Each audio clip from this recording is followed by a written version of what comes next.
As President of the United States, Donald Trump used his first trip to California to pose before prototypes of the border wall he has repeatedly promised to build. Some work very well, some don't work so well.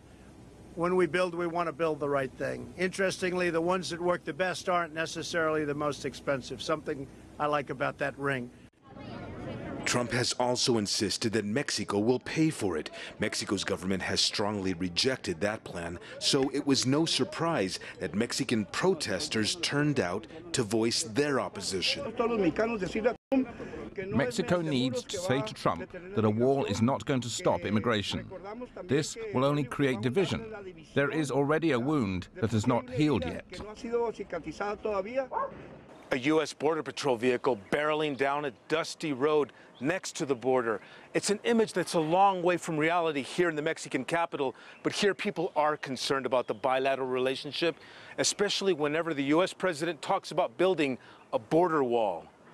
At Mexico's largest public university in Mexico City, experts discuss Trump's border wall tour and his threats to end the North American Free Trade Agreement.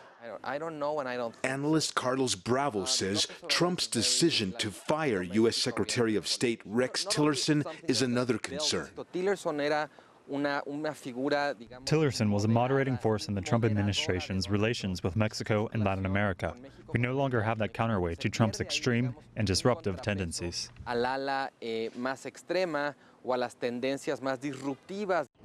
For its part, Mexico's government has remained silent on Trump's visit to the border. Mexico is in the middle of a presidential election, and polls indicate a left-leaning candidate has a strong lead. Analyst Roberto Cepeda says Washington will need cooperation from the next Mexican president on border security and immigration. The United States would have to put more agents on the border. That means more money and resources.